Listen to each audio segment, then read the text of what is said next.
A to Z Mysteries, Super Edition 2, Mayflower Treasure Hunt by Ron Roy. Chapter 7. Wearing clean jeans and a sweater, Dink sat with Josh and Ruth Rose on the sofa. Ruth Rose had changed into her pajamas, yellow from top to bottom. Josh was wearing fresh sweats. All three still had damp hair. While Dink was showering, his mother had sent out for pizza. Dink grabbed a slice and began eating. He started to talk and nearly choked. "Finish eating," his mother said. "Now that my heart is beating at its normal rate, I can wait a few more minutes to hear your story." 10 minutes later, after the pizza box had been emptied and cleared, the kids told their story. "We went to see the Mayflower too," Dink said. "A woman on the boat told us about some jewels that got stolen from a passenger." "Do you mean a jewelry theft on the actual Mayflower?" his mother asked. "In 1620? Dink nodded. "That's when the whole story really started," Josh put in. "A crew member on the Mayflower stole the jewels, then he disappeared and they were never found."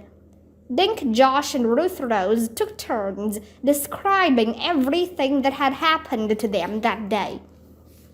Dink's mother's eyes got wide when they told her how they dug up the decaying leather bag and the necklace. But her face turned white when they described how they got trapped in the Mayflower 2 hold and what happened next. "So Ruth Rose had to give the jewels to the old woman who'd been following us," Josh said. "After she got the jewels, she threw down the rope ladder so we could get out. And then we ran back here," Dink said. "So that's why we were late, Mom." "That is the most amazing story I've ever heard," Dink's mother said. "Actually, we left part of the story out," Ruth Rose said. She glanced at Dink and Josh. "There's something even you guys don't know." Ruth Rose went across the hall to her bedroom and came back holding a sock. She reached a hand into the sock. "I didn't give the old woman the Mayflower necklace," she told them. "I switched it with that cheap toy one I got out of the machine this morning." She pulled her hand out of the sock. She was holding the necklace they dug up in Rock Park.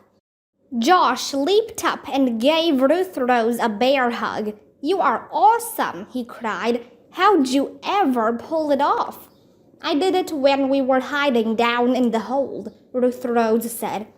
"I took my necklace off and rubbed it around in that slimy stuff on the floor so it would look like it had been in the ground." "May I see it?" Dink's mother asked. Ruth Rose carefully handed her the necklace. "These stones look like sapphires," Dink's mother said. "I'm sure this necklace is very valuable." "The passenger who brought them onto the Mayflower was Emma Brown," Ruth Rose said. "Maybe we can go online and see if she has any relatives. Then we can return the necklace." Dink's mother nodded. "That's a lovely idea," she said. "But for tonight, this is going in the hotel safe. Tomorrow morning, I'll call the local police. They may know the old woman who tried to rob you." That night, Dink dreamed that he was being chased through a blizzard. In his dream, dark, grasping fingers were reaching for him out of the snow. The faster he ran, the more hands appeared, until there were hundreds of fingers, all trying to grab him. Dink bolted upright with the bed covers twisted around his trembling legs. When he realized he'd been dreaming, he lay back down. He looked over at the next bed. Josh was sound asleep. Dink thought he knew why he'd had that nightmare. The hands belonged to the old woman who'd followed them. Ruth Rose had given her the wrong necklace, and now in Dink's dream she was coming back for the right one. Dink felt certain that this dream would come true. Somehow, the woman would come after Dink, Josh, and Ruth Rose again. And this time, she wouldn't be fooled. This thought kept him awake for hours. Dink's mom and the kids were finishing breakfast in the hotel dining room when two police officers appeared. They all moved into the lobby, and the kids told their story again. Dink was asked to describe the woman, and he did. The baggy clothing and scraggly hair, the fingerless gloves, the cheek mole. "Where did you first notice her?" one officer asked. "On the ferry boat," Dink said. "Then everywhere we went, she seemed to be there too." "And as far as you know, you'd never seen her before?" Dink shook his head. "But she did look familiar," he said. "I mean, there was something about her that reminded me of someone else. I just can't figure out who." "Did she ever speak to you?" Dink looked at Josh and Ruth Rose. "Just when we were in the Mayflower 2 hold," he said. Her voice sounded hoarse, kind of whispery. "Could you get us her fingerprints off that basket she lowered to us?" Josh asked. "We can try," one of the officers said. "Is it still aboard the Mayflower 2? Josh nodded. "It was there when we left," he said. "These jewels, where are they now?" the other officer asked. "In the hotel safe," Dink's mother said.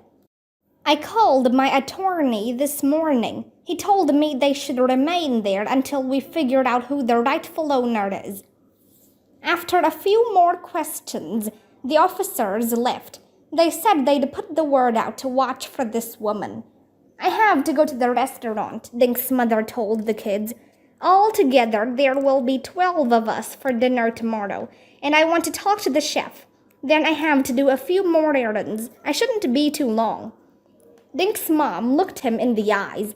"Please stay around town. No more ferry boat rides to who knows where," she said firmly. When they were alone, Dink told Josh and Ruth Rose about his dream. "I think that woman will come back looking for the real necklace," he said. "Well, I don't know about you guys," Josh said, "but I don't feel like waiting for her to come and find us. I say we go find her first." "We don't know who she is," Ruth Rose reminded them. "I've been thinking about her," Dink went on. "And now I don't think she really is old. There was something weird about her hair, and that mole on her face looked fake. And she managed to get places faster than we did. I think she disguised herself so we'd think she was old." "Then who is she?" asked Ruth Rose. "I don't know," Dink said, "but she must know we could recognize her without the disguise." "We talked to 2 women yesterday," Josh said, holding up 2 fingers. "One was working on the Mayflower, and she was dressed like a pilgrim. But she didn't know we were going to Provincetown on the ferry, so she couldn't have followed us. And the other woman was in the museum," Ruth Rose said. Josh nodded. "She gets my vote. I borrowed the magnifying glass from her, and she could have overheard us when we were talking about the jewels." "We should go talk to her," Dink said. "If she doesn't know we suspect her, she might drop a clue." The kids checked up the street to the museum. When they walked through the door, Clint came right over to see them. "Back so soon?" he said. "How are things at the Governor Bradford Hotel?" "Fine, thanks," Ruth Rose said. "Our families are coming tomorrow." She glanced around but didn't see the woman they were looking for. "That woman who was working with you yesterday was real nice," Josh said. "We wanted to thank her. Is she around?" "She comes in at noon to relieve me," Clint said. He was slapping his pockets as if looking for something. "Rats, I can't find my mints." He let out a little laugh. "Clint needs a mint." A family of tourists came through the door, and Clint went over to greet them. Dink watched Clint walk away. He listened as Clint talked about the museum exhibits and took their money. And suddenly Dink knew the truth. He grabbed Josh and Ruth Rose, tugging them into another room. "What's going on?" Josh said. "Dink, you look sick," Ruth Rose said. "What's wrong?" Dink drew his two friends into a huddle. "The old woman is Clint," he said.